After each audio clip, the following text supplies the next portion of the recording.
Report पेश करते हैं Mian Wahid Imran, deputy bureau chief Karachi से। आयजा खान की दिलकश वीडियो वायरल, मद्दाह दीवाने हो गए। आयजा खान और दानिश तैमूर की दुबई में छुट्टियां।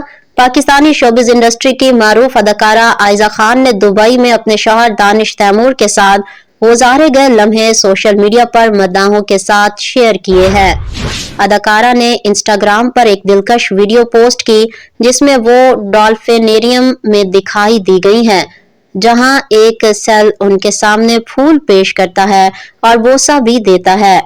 इस लम्हे पर आयजा खान की खुशगवार हैरत वाजिया नजर आ रही है। आयजा खान और दानिश तैमूर की ये सैर दुबई में नए साल की तकरीबात के दौरान की गई, जहां उन्होंने मारूफ शेड्यूल से वक्त निकाल कर एक दूसरे के साथ मयारी लम्हात गुजारे। मद्दाहों ने वायरल वीडियो पर अपनी तारीफ का इजहार किया और आयजा खान की खूबसूरती, मासूमियत और पुरजोश अंदाज की तारीफ की। सोशल मीडिया पर सारिफीन ने वीडियो को बहुत पसंद किया और कमेंट्स में मोहब्बत भरे रद्द अमल का सिलसिला जारी है।